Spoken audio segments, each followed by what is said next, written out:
uma estrutura um pouco modificada. Então, é o que eu falo, é uma revolução. Chama primeiro o pessoal, tá? E fala assim, olha, o que é o nosso prédio? Depois vocês vão ver a ação da materialidade, mas primeiro resgata o valor simbólico de onde vocês estão morando. Eu acho que essa é a ajuda que a zeladoria a gente pode dar para vocês, né? Olha esse espaço como esse espaço de troca de conhecimentos, troca de informações, troca de sentimentos e troca de emoção. A gente esqueceu de se emocionar, né? A gente esqueceu de passar essas relações, de ter uma vida em cidade, né? Então a gente mora num prédio e eu acho que nenhum vizinho conhece o outro quase, né? Então a gente tem que fazer uma revolução nessa relação do patrimônio.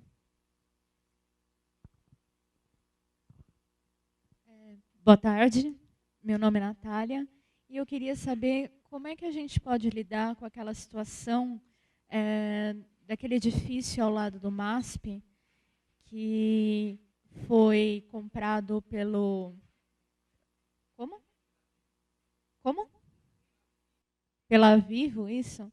E teve sua estrutura completamente alterada, foi completamente modificada.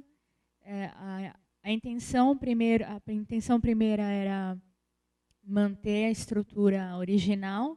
A sua estrutura original foi mantida, mas ela foi completamente modificada para ter um outro tipo de serviço. Como é que a gente pode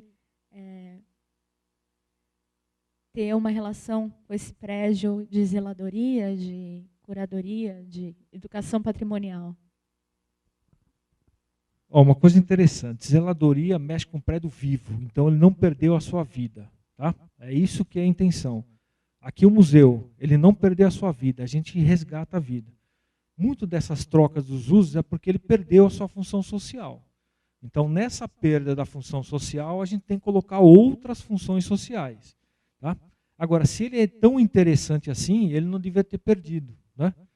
Então, cadê a sociedade cobrando, às vezes, essas propostas? Então, se foi proposto, é porque alguma relação ele perdeu com a comunidade. O interessante é que a gente não perca essas informações. São Paulo, não sei quem foi que falou aqui por que São Paulo é tão difícil a gente preservar? Ah, você que falou, né?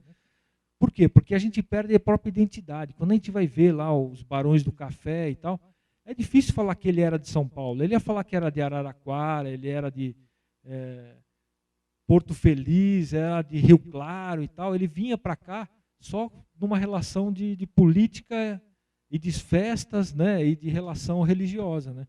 Então ele tem que buscar de novo essa identidade. Essa identidade só vai se dar, que nem ela perguntou, como é que nós vamos fazer isso em São Paulo? Trabalhando com a comunidade local. Nós vamos trabalhar com a pequena cidade. Se você perder a tua identidade, o outro bairro perder a identidade, daqui a pouco nós estamos com tudo isso perdido. Então vamos resgatar, né, esses pequenos núcleos de relação, de afetividade, para poder garantir que a gente tenha aí uma representatividade e uma identidade. Gostaria de fazer um comentário. Eu vim aqui porque sempre me intrigou a questão de, por exemplo, me impactou muito aquele incêndio daquele prédio lá dentro de Baú. Você vê, assim, tem leis, tem órgãos federais, estaduais. Como é que pode um prédio tombado acabar daquele jeito, né? Quer dizer, mais ou menos como o que existe na Constituição, você tem direito à justiça, à saúde, à educação, e antigamente você não tem.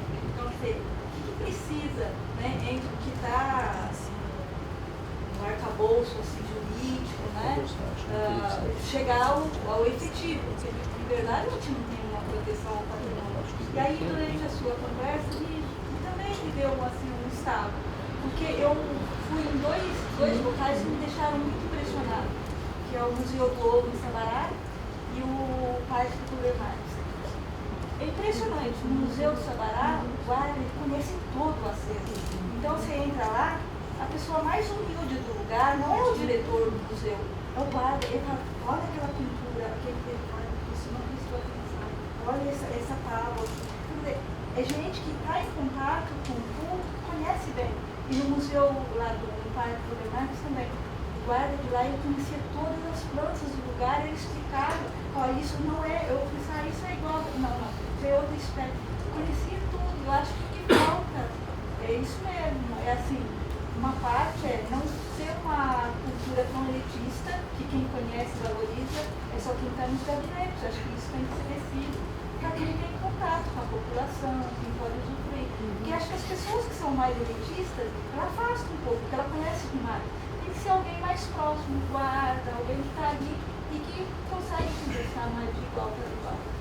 Você vê a proposta da zeladoria. Na verdade, é a democratização do patrimônio histórico. É dizer que todos nós somos responsáveis, desde o pessoal da faxina até os gestores. Democratizar, falar que só assim a gente consegue preservar, entender e usufruir dessa relação do patrimônio, né? Eu vou contar então rapidinho só o que a gente vai contar nas outras aulas, mas só para dar introdução. O que é patrimônio cultural? Patrimônio cultural é tudo aquilo que o homem, né, pega do patrimônio natural e traz como elementos constitutivos. O Chico fala, ele vai falar um pouco depois. A gente só suporta viver no planeta Terra porque o homem se coloca à frente de tudo, não é? Então, você pega o que tem na natureza e transporta para o mundo cultural. E olha que interessante. Você pega uma árvore que morreu na natureza. Qual é o processo dela? Né? Os gregos já falavam. Entra a função do Cronos. O Cronos o que é? Administrar o caos. Você vai apodrecer essa madeira e esses elementos constituintes vai ser nutriente para os outros. Não é isso? Então você imagina construindo patrimônio aonde a natureza volta a tomar conta desse prédio. A árvore está morta. Os antigos sabiam como lubridiar essa morte. Os nossos artesãos antigos, eles iam buscar o óleo de linhaça, não é? Eles iam buscar o óleo do pinho, as resinas da mar. Então, todos aqueles materiais que essa árvore se defendia na natureza, ele trazia para o mundo cultural para lubridiar essa morte. Se a gente não tiver esse cuidado, não tiver, né, essa função dos Zeus, que é a placa fora de Cronos, não é? Nós vamos sempre estar lidando com essa postura das perdas. Então, esses prédios que perdem é porque eles perderam os guardiões. Eles perderam aqueles artífices, aquele que tem a vontade, né, de guardar esse grande segredo. Então, a gente vê todo esse simbolismo, né, dos guardiões, mas, na verdade, a gente tem que trazer para o nosso tempo. Quer dizer, quem são esses guardiões? Quem é que vai voltar a encerar o piso de madeira, não é, como os antigos faziam? A gente vê lá no mosteiro de São Bento de Olinda, está lá, foram gastos milhões para restaurar aquele altar, aquela coisa toda. Vocês vão ver o quanto que ele está entrando num processo de degradação. Por quê? Porque eles esqueceram de trocar duas telhas. Esqueceram não, eles não têm mais essa visão, a sensibilidade como eles tinham. Os antigos monges, eles passavam óleo, passavam a cera de abelha com o seu hábito, quer dizer, nem jogavam fora. Era um processo de reciclagem, isso aí durante 200 ou 300 anos. Então você vê muito que a relação de afetividade não deixa você perder a vontade de cuidar. O Vitor Hugo também, né, o nosso grande mestre, que ele que colocou a gente nesse mundo do patrimônio histórico, ele e o Janjão, né? O Janjão também trabalhava no IFAM, filho do o pai, né, do Francisco. Eles trabalhavam muito entendendo esse monumento como vivo, né? E ele vai contar um pouco dessa relação de afetividade também. Quando você está fora do teu país, né? Quando você lembra daquelas questões de afetividade, quando você tem o cheiro, você não vai lembrar do Cristo Redentor. Você vai lembrar da sorveteria lá da tua casa, da tua rua, né? Então são essas micro-relações que formam a identidade. Então, voltando lá, sim, o que faz essa relação é essas microafetividades que elas se tornam maiores. E se você não cuidar, se o guardião que estiver ali não entender isso, ele é um dos maiores degradadores do patrimônio. Então, o pessoal da faxina, o pessoal da segurança, se eles não entenderem, não tiverem esse cuidado, eles vão acabar deixando o prédio entrar no processo grande de deterioração. Tá? Um exemplo é cupins, pragas, não é? Então a gente vê que solta aqueles excrementos do cupim, se for visto logo no começo, você entende que aquela madeira está trabalhando num processo de degradação e você vai cuidar. Senão você fica varrendo, na hora que você vê não tem mais nada. Né? Ele perdeu. Então ali ele perdeu a sua função de guardião. Tá? Não sei se deu para responder, mas é mais ou menos isso. Né?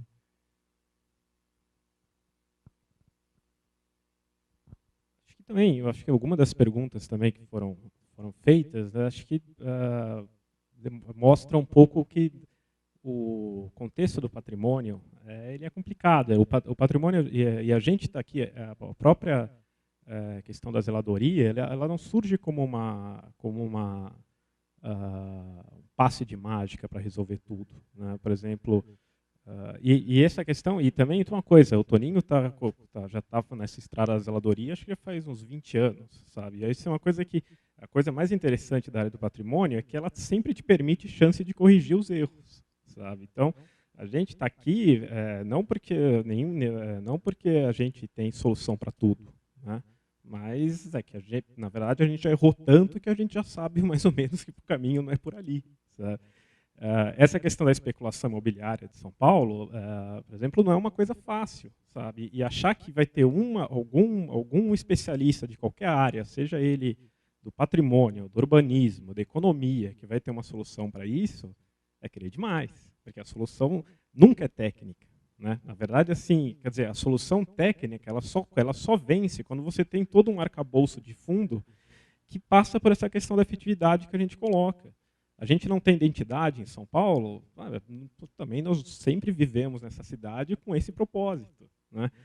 E muitas vezes a gente fala assim da afetividade, mas poxa, a gente tem que lembrar que afeto nem sempre, não só existem afetos bons, existem afetos ruins. E boa parte muito patrimônio se perde porque a gente é incapaz de lidar com esses afetos ruins. Sabe? Por exemplo, nem toda história, nem toda memória é agradável. Né? Um dos grandes erros, assim, na minha opinião, nessa questão do patrimônio, foi ter feito o patrimônio uma coisa celebratória. Sabe? Se não dá turismo, se não dá foto no Instagram, para que você vai querer ver isso? Essas torres que você mencionou, essas antigas chaminés, né? É uma coisa, quer queira ou quer não, é uma coisa bonita de foto. Né? Dá uma variedade urbana na paisagem, dá uma variedade na paisagem. Sabe? Então, o que acontece? Como você reduz uma fábrica, que às vezes tem muitas vezes uma memória complicada de lidar, a um cenário de foto. Sabe? Então, às vezes... Extinguiu, então, a memória ruim? É isso? Que o patrimônio, se você deu vazão a só aquelas 3 chaminés, porque o que mais tinha lá era procedimentos trabalhistas, que as pessoas perderam com os Matarazos. Foi uma coisa assim assustadora. E veio o Clube Palmeiras e arrebanhou tudo aquilo. E conclusão, fez uma coisa ficar bonita. Desculpa, ficou parecendo uma coisa mais educada. Então, as 3 chaminés simbolizam que aquilo era uma coisa maravilhosa, E nem a fábrica da Ford agora, vai embora e todo mundo tchau, tchau, tchau. Então, a zeladoria, para mim, seria, então, a pergunta que eu fiz foi essa. Por que a zeladoria está dando a oportunidade de resolver, sendo que existem tantas pessoas que não querem que vocês façam coisas boas? O Piano Bezerra de Menezes fala, cuidado com a memória, porque ela pode ser um processo de exclusão do todo. Se você não estuda a capela através das suas formas, das pessoas que trabalharam, quais foram essas relações de afetividade, você vai tornar só 2 ou 3 torres. Você nem sabe mais para que serve aquela chaminé, porque até a fornalha foi retirada. Então a gente vai buscar sim nessa relação do entendimento do todo. Acho que ela quer falar aqui a discussão está ficando boa, está começando a esquentar.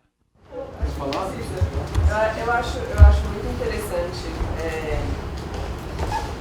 criar dentro da sociedade essa sensação de apreço pelo patrimônio histórico e a partir daí ter uma sensação de pertencimento em relação a tudo.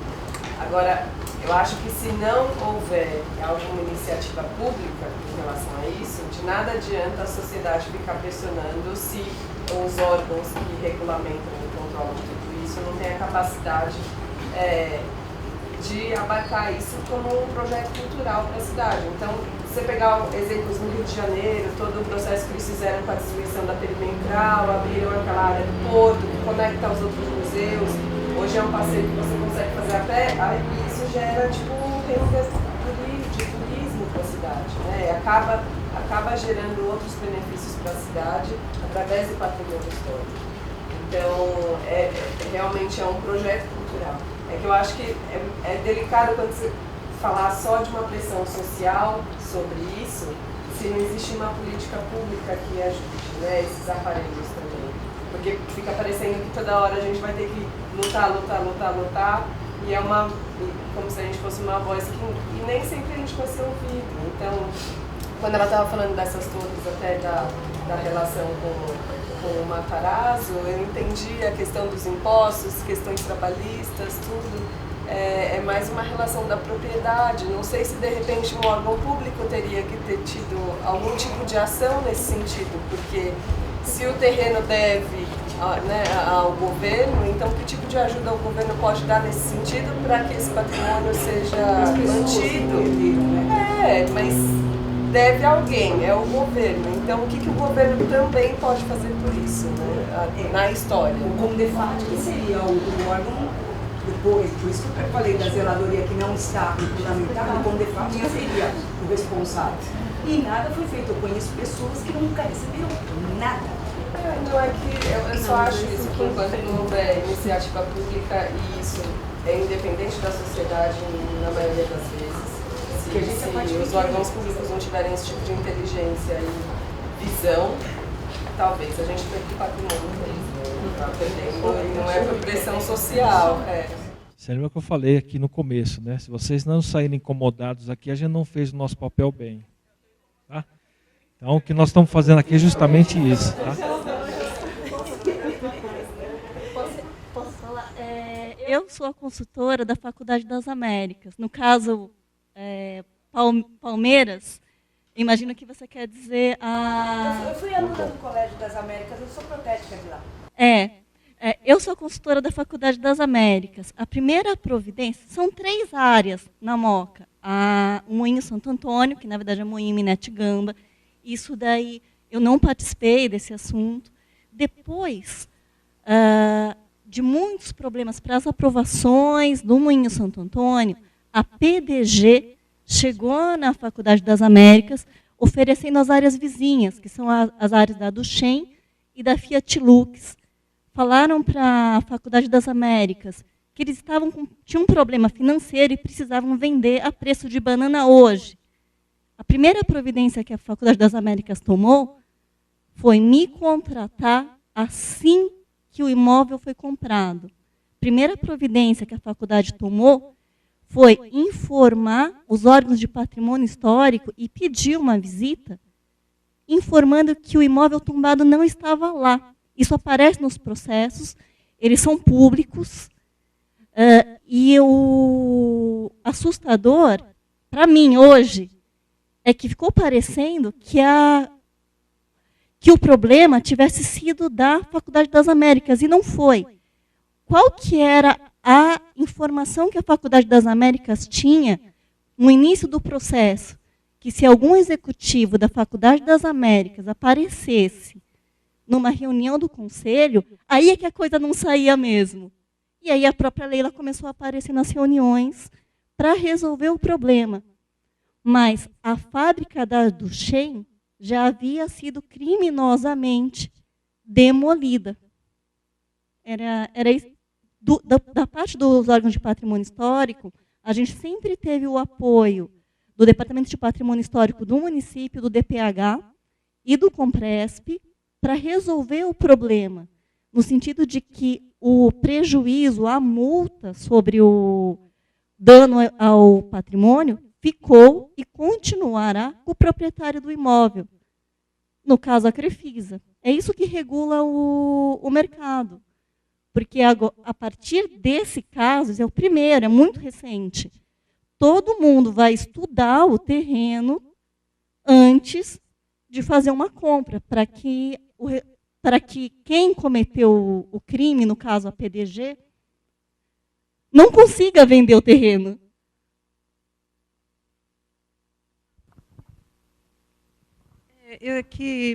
Ele comentou sobre a questão de pertencimento e a consciência do patrimônio, né?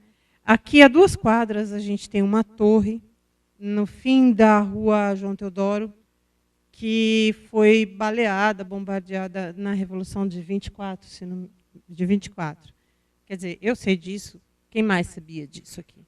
No fim da rua João Teodoro.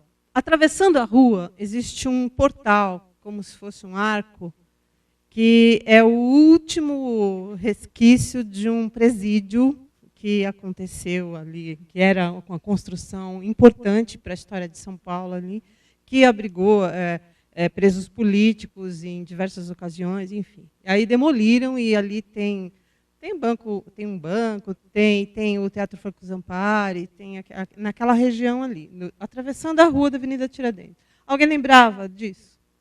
Quer dizer, poucas pessoas, mas a gente está aqui numa seleta escolha de pessoas que têm instrução e o interesse por esse assunto. Tá certo? A maior parte da população não sabe disso.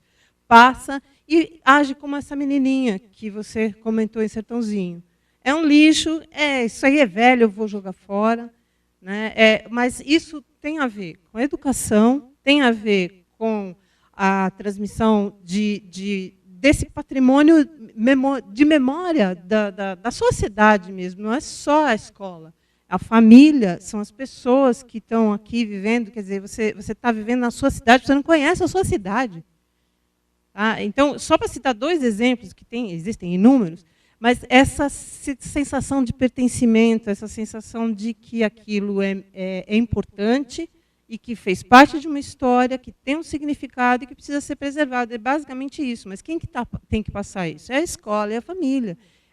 A gente tem que pensar que no dia a dia a gente tem que cultivar isso. Senão aquilo vai virar só aquele negócio velho que está logo ali, entendeu? E não é isso que... Então, eu acho que é essa a intenção. Agora, complementando o que a colega aqui falou, eu acho que tem muito o poder público que está também andando para e passo com esse processo todo. Porque senão incendeia o Museu Histórico Nacional, porque não tinha sistema de aviso de incêndio, por exemplo. E é o quê? Um órgão público, gente, pelo amor de Deus. Né? E estava tombado também pelo patrimônio histórico, que todo mundo ia, gostava, adorava, as escolas iam. Então você tem essa afeição pelo lugar, mas, ao mesmo tempo, o poder público não faz a sua parte. Tá? Faltou dinheiro para lá? Depois do incêndio, apareceu. Né? O que faltou é essa relação de carinho e afetividade. Aqui nós vamos trabalhar junto com a Polícia Militar, porque tem uma discussão grande de quem é aquela torre. Se é da polícia, porque foi o desmembramento do quartel, da rota, né? Ou se é da prefeitura, porque já que ficou num espaço público. Né? Então, mas nós estamos fazendo uma ação hoje para talvez a gente propor uma zeladoria nesse conjunto, justamente para... Não pertence ao município? É lógico que é da prefeitura. Aí é uma questão de propriedade, assim, que a gente tem que passar por cima disso, estadual. Então, aí fica uma... Né? Mas é interessante esse quebra dos paradigmas. Se a gente trazer para a nossa mão um pouquinho do poder, um pouquinho só, a gente não depende tanto do processo de exclusão. Tá? Quando a gente vai falar como uma política cultural, a primeira coisa assim, eu sei e vocês recebam o que tem. Nós estamos começando a mudar esse processo. Há 20 anos atrás, a zeladoria era um sonho. Né? A gente sonhava sozinho, me chamavam de poeta, me chamavam, né, de tudo quanto é nome. Mas hoje ela já começa a ser possível. A gente já tem ações em Olinda, ações no Rio Grande do Sul, ações aqui em São Paulo, que começam a mostrar esse fruto. E o fruto está muito interessante, está muito bacana. Tá? Então, acho que vale a pena a gente continuar nesse processo, né, de quebrar essa inércia, voltar de novo a trabalhar com essa relação do patrimônio sendo nosso. Um exemplo lá só para você ver o que é essa falta de interpretação. Tem um horto florestal em Rio Claro, né, que é do Estado. Ele faz parte do sistema do Estado. Tanto que a gente falou para o prefeito foi lá e arrumou umas janelas que estavam entrando água, estavam com o sistema, estava todo meio podre. Eu falei, poxa, faz uma ação aqui de zeladoria, começa a limpar, começa a pintar essas janelas para não entrar num processo de deterioração. O Ministério Público chamou ele e falou assim, nós vamos punir isso, está colocando dinheiro municipal num bem estadual. E ele me chamou.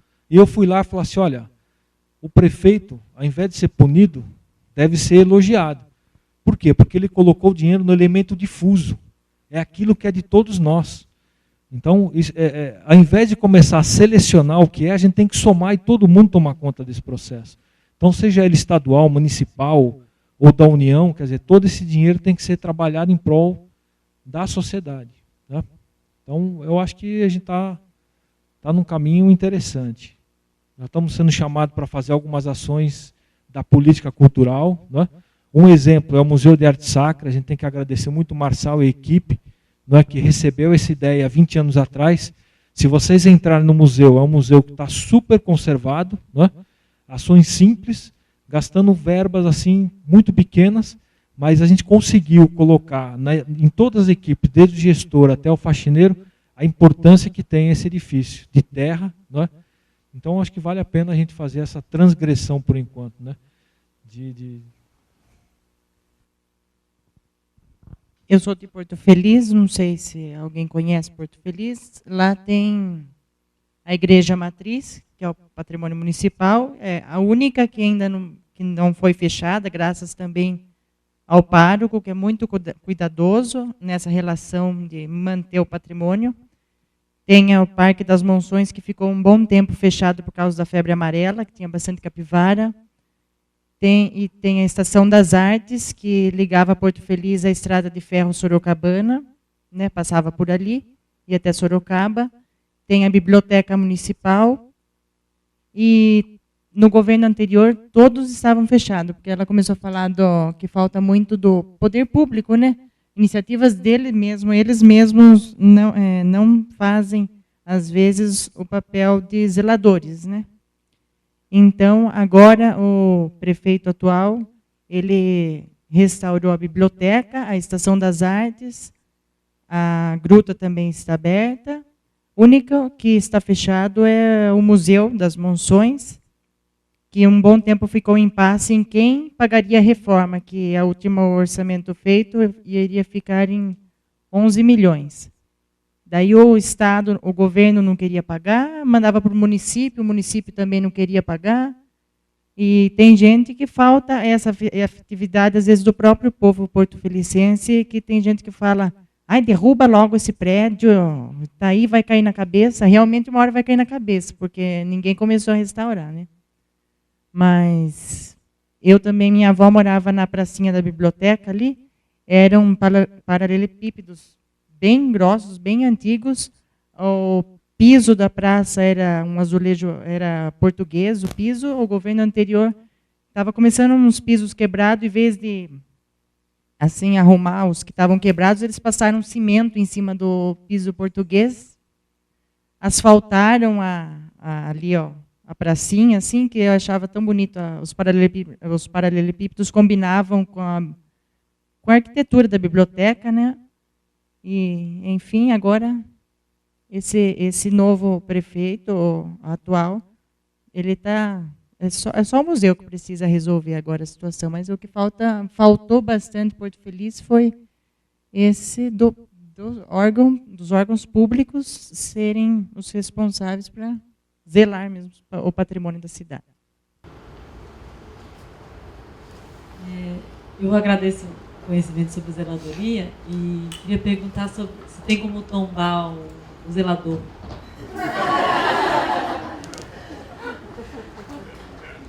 Você sabe que o patrimônio do Japão tem um tombamento do mestre. Lá, diferente dos nossos tombamentos materiais, o mestre recebe o tombamento.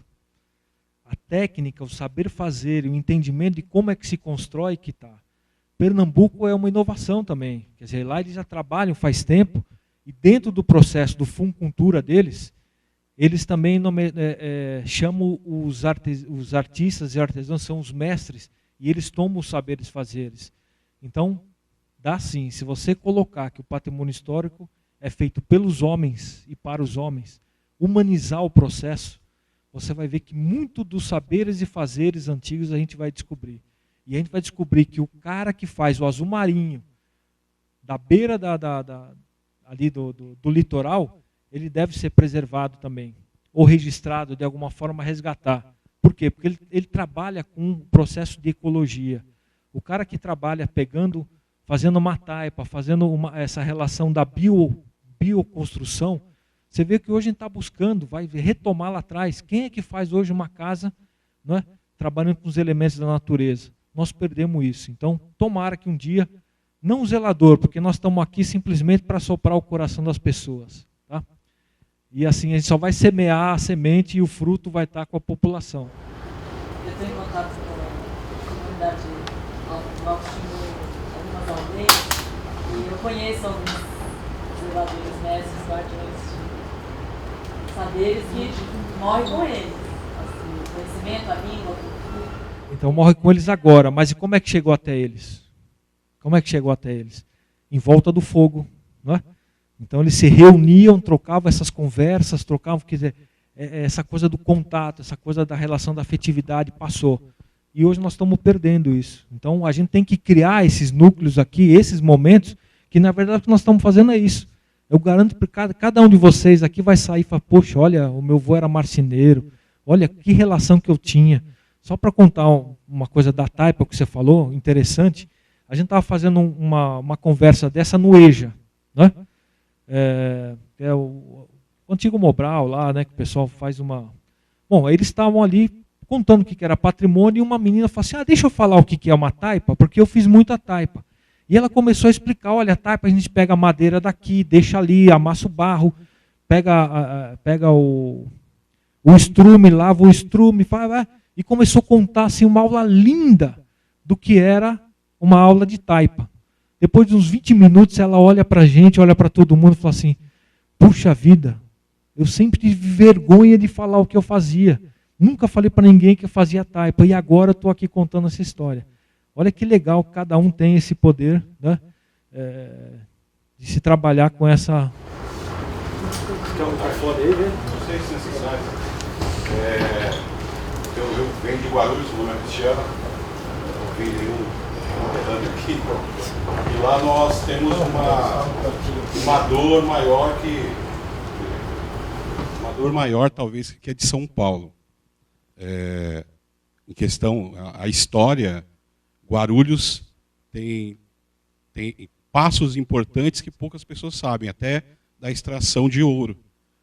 Algumas pessoas não sabem que até por esse período foi se passado, como eu vi falando sobre os tijolos, ali também a gente tem esse ciclo, né, na história, e simplesmente é uma cidade que está tendo a sua memória apagada, porque poucos ainda são os monumentos que sobram lá, que restam lá. Eu posso falar com propriedade, porque eu participo de alguns conselhos lá, participo de uma ONG, e a gente fez algumas atividades, como que você já está falando, inclusive, parabéns pela iniciativa de todos. Eu vim para cá para aquecer um pouco mais a centelha, que tem hora que a centelha vai se apagando, né? E quando eu vi, eu falei, não, preciso ir lá para ver que ainda dá para fazer. E saio daqui hoje com essa esperança de unir forças, porque Guarulhos passa por um problema muito extenso de pertencimento. As pessoas não se sentem de lá. E quando vem um exemplo, desses monumentos que são tombados, e está quase tombando na sua maneira mais clara de interpretação, é a Casa da Candinha. Não sei se vocês conhecem. Se não conhecem, vale a pena conhecer. É um lugar da época colonial e que tinha até senzalas. É incrível, é um sítio incrível, que que o Rodoanel passou beirando e quase que destruiu simplesmente essa memória. Então, assim, quando se fala em o governo agir, em possibilidades financeiras, tem-se também uma casa lá, a Casa José Maurício, se também não conhecem, é interessante. Se mobilizou um Facebook com quase 5.000 pessoas pressionando o governo para fazer algo. E às vezes chega nessa sensação de que nada acontece. Em especial Guarulhos tem passado esse problema.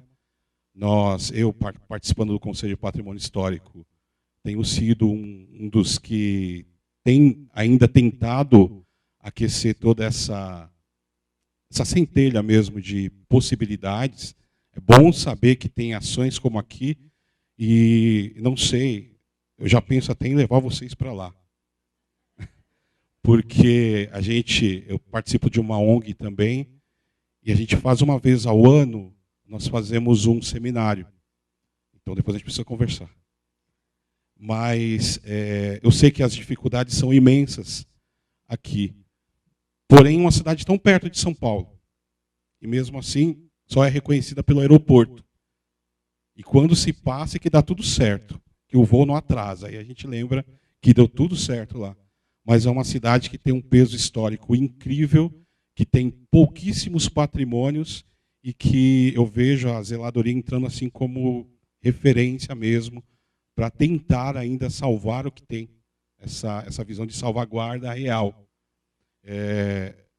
Vou estar nessa caminhada e só tenho que agradecer mesmo e talvez encorajar, porque eu sei que por viver, não tenho 20 anos na área, mas por viver, eu sei que não é um caminho fácil, mas que quando tem eventos como esse, talvez a propulsão do que você está precisando para continuar andando. Venho aqui por essa visão, fico feliz em ver aqui o poder público representado também, porque não é uma coisa comum que aconteça em Guarulhos.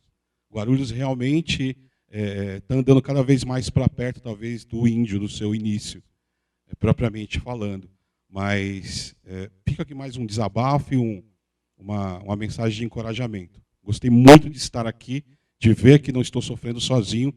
Como eu queria investidores, como os que estão presentes aqui lá, para promover, rapidamente, só para finalizar minha fala, tem questão de 4 meses, nós fomos chamados ao Ministério Público por uma denúncia de uma casa neocolonial que uma incorporadora comprou e falou assim, cala a boca de todo mundo de perto que a gente precisa derrubar. E aí a gente entrou e teve uma história adiante, até mesmo de assédio e tudo por esse caminho. O caminho da zeladoria, da proteção, não é um caminho fácil, efetivamente. Obrigado. Então, conte com a gente, porque, Francisco e nós estamos estudando Guarulhos e justamente a região das cavas lá. Tá? E tem umas casas interessantíssimas ali no morro, né? Do bairro dos Pimentas para frente ali, né? Uma hora a gente pode até falar. Então, pode contar depois que a gente vai fazer uma... No mínimo nós vamos assoprar o coração lá e vai dar certo. Outra região também é Santo André, São Caetano, né? São Bernardo. E aí, de repente, você fala assim, qual a história que vocês têm aqui, né? Não, a história moderna da indústria. Peraí, o pessoal saía lá de Santos, vinha para São Paulo e saía o quê? Voando por cima, né? Onde está o caminho de vocês? Onde está esse monumento aqui, né? Puxa, é mesmo. Cadê o caminho do mar? Cadê essas relações que vocês tinham, né? Desse convívio de toda essa relação. Então, é interessante a gente dar essas cutucadas justamente para aparecer nessas. E olha que bacana, você, né, vai pipocando, né, essa relação, esse sentimento com o patrimônio. Né? Bom, não sei que oração aqui, se a gente já está mais ou menos 5 minutos. Eu, por mim, ficava aqui falando muito mais, mas a gente tem, né, o tempo aí. Alguém mais quer falar alguma coisa e vai fazer uma...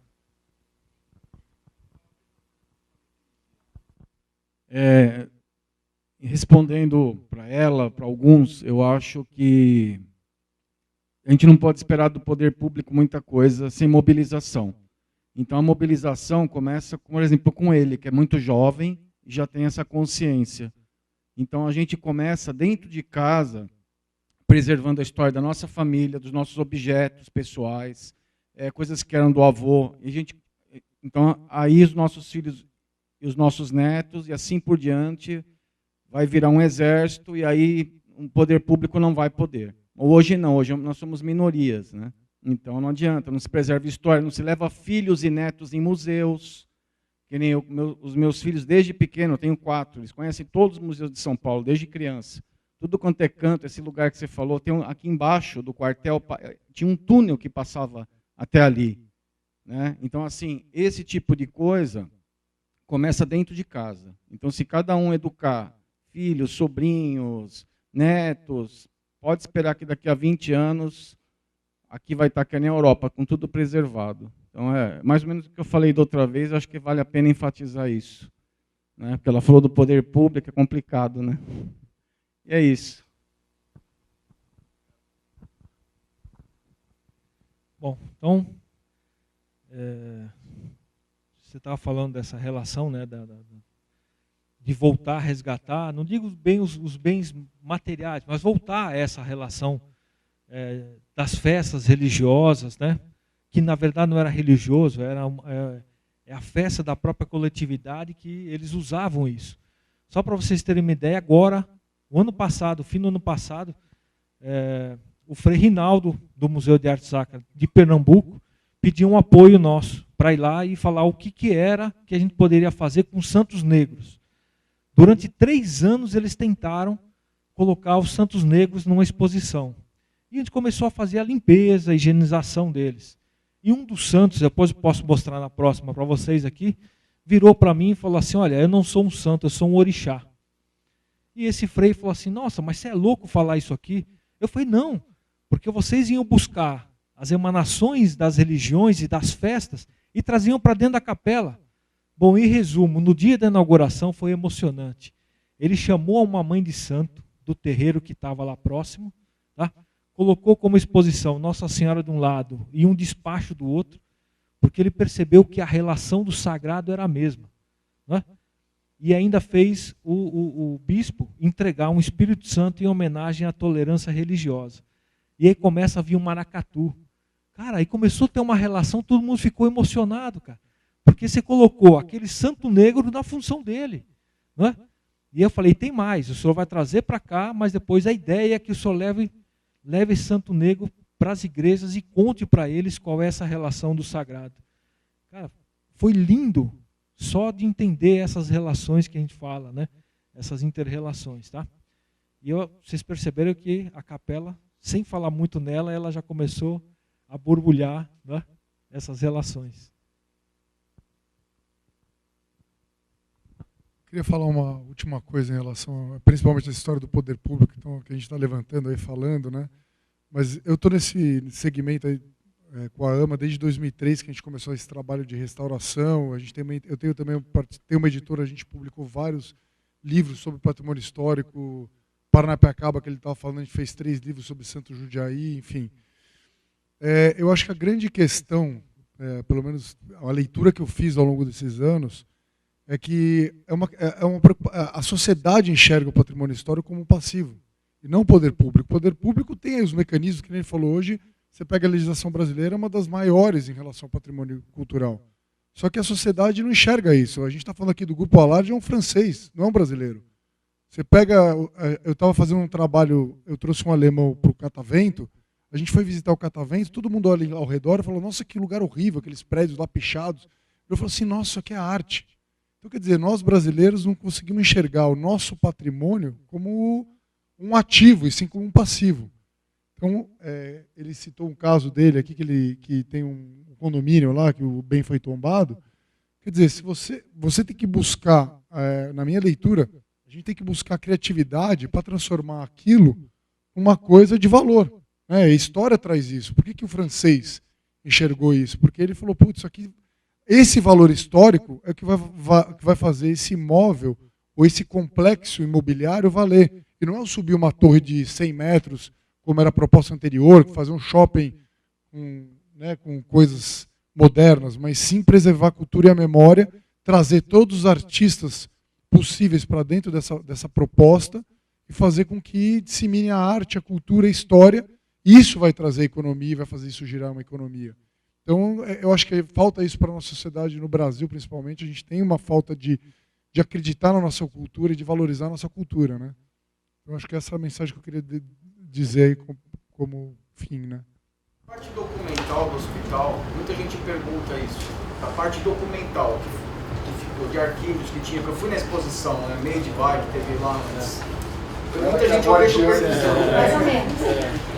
Bom, respondendo essa pergunta primeiro, a Fundação Humberto Primo, ela ainda tem uma contadora, tem um advogado, e toda a documentação não está no nosso acesso, até porque é privado, né? Cada pessoa que quer saber olhar o livro de nascimento, ela tem que pedir uma autorização para ir lá, mas eles têm todos esses documentos guardados.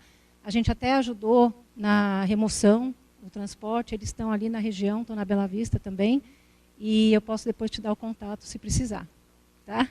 Ele acha que vai querer. Um dos nossos objetivos com o projeto, que a gente tem esse projeto de lei aprovado, que na verdade o projeto é da restauração da capela, mas ele tem algumas subatividades, uma delas é a oficina, e a gente até estava conversando hoje com o próprio Toninho Puxito, a gente trabalha muito essas questões de documentação histórica que a gente conseguiu levantar para a capela. A gente está criando um site agora na Capela Santa Luzia, e nesse site a gente vai tentar disponibilizar o máximo de informação, inclusive essa oficina vai estar lá gratuitamente, por isso que a gente está trabalhando questões dos sinais, de toda a parte de comunicação, e a gente vai conseguir colocar esses vídeos na íntegra dentro do site para disponibilizar para a população, né, com todas as pessoas. Então a gente vai tentar fazer um trabalho de resgate de toda a história, já tem alguma parte histórica que foi levantada pelo Alart. A gente vai continuar nesse trabalho de pesquisa para poder disponibilizar para a sociedade, através desse site, desse portal, o máximo de informação possível sobre o Complexo do Matarazzo, sobre essa história. Ela está sendo suspensa, né? Ela está suspensa, né? Ela está suspensa, ela né? Tá Aquela foto ali, ó. É muito legal. Você passa ali, É uma escavação invertida. A gente vai entrar em alguns módulos, a gente vai entrar nesse tema da tecnologia construtiva, né? Que foi um imóvel tombado, acho que foi uma das maiores tecnologias construtivas já implementadas. O Toninho fez todo o estudo arqueológico ali, né? Não sei se estou enganado ou não, mas... Prospecções arquitetônicas, né? Desculpa, prospecções arquitetônicas do imóvel, então ele fez todo esse trabalho, e a tecnologia construtiva dessa escavação invertida, enfim, foram usados os melhores técnicos do Brasil para se conseguir chegar numa obra dessa magnitude, né? Não, é uma técnica bem avançada, né? 8 pilares. Eu queria só complementar o que ele falou a respeito dos órgãos públicos. Eu estou em contato, especialmente com o Compresp e com o Defat, já há 8 anos. Eu não sou arquiteta, não sou engenheira, eu sou administradora. E em várias reuniões que eu estive presente, vendo as aprovações de projetos, não só o nosso, mas outros, eu vi a responsabilidade que essas pessoas têm lá dentro para estudar, para pesquisar, e a tecnicidade que eles têm para defender um projeto ou não, de ser tombado ou não. E a equipe muda, e o que eu vejo hoje é que eles não são valorizados, enfim, o governo todo. Eu tive menos contato, porque o projeto ele é tombado pelo Compresp e com o Defat, não é pelo IFAM, mas agora a gente está em contato com o IFAM pela Lei Rouanet, né? Mas o que eu percebo é que eles não têm tanta equipe quanto é preciso para todo esse Brasil, gente. No caso, com o Defat e com o Compresp, para todo São Paulo. É muito imóvel para ser tombado, é muito imóvel para ser preservado, e a equipe é pequena. Então, eu acho que está mais acima para a gente pensar e valorizar as pessoas que estão trabalhando fortemente nisso, para a gente conseguir essa proteção mesmo. Então, depende da comunidade, depende da vizinhança, depende de todo mundo estar alerta, mas depende do valor de colocar pessoas dentro desses órgãos para cuidar. A base é forte, porém precisa de mão de obra. Tá bom? Queria agradecer aí a todos. Então, querer uma salva de palmas para as nossas colegas aqui, né? Os nossos colegas do Patrimônio Histórico. Resistentes, né? Como aquela espada de samurai. São forjados mesmo no processo. Eu coloquei várias vezes no lugar deles e eu falei, que trabalho difícil. Essa é a relação que a gente tem que trabalhar. Você viu que aqui poucas vezes a gente jogou culpa, né, nos outros a não ser nós. Então, eu acho que o recado aqui é assim, falar assim, olha, se a gente jogar a culpa para eles, a gente pede poder. E o poder tem que estar com a gente. Que esse é o empoderamento que nós vamos trabalhar. Você vai fazer ações em Guarulhos, nós vamos fazer ação em Paranapiacaba, e nós vamos fazer ações no mundo para a gente não perder ainda o que falta. Né?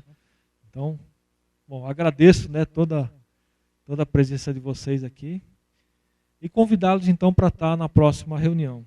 Tá? Aí vai estar a gente convidou o Vitor Hugo é do próprio IFAM, então ele vai estar aqui vindo gratuitamente, mas para contar a experiência dele sobre esses espaços sagrados.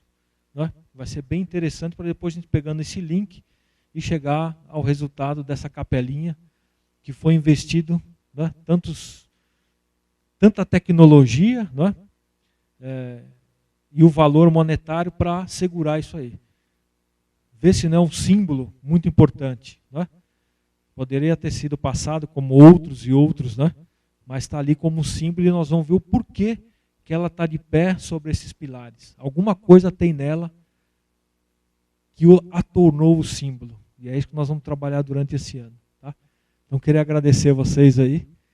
E a próxima é dia 28 de março. Tá? Agradeço, então.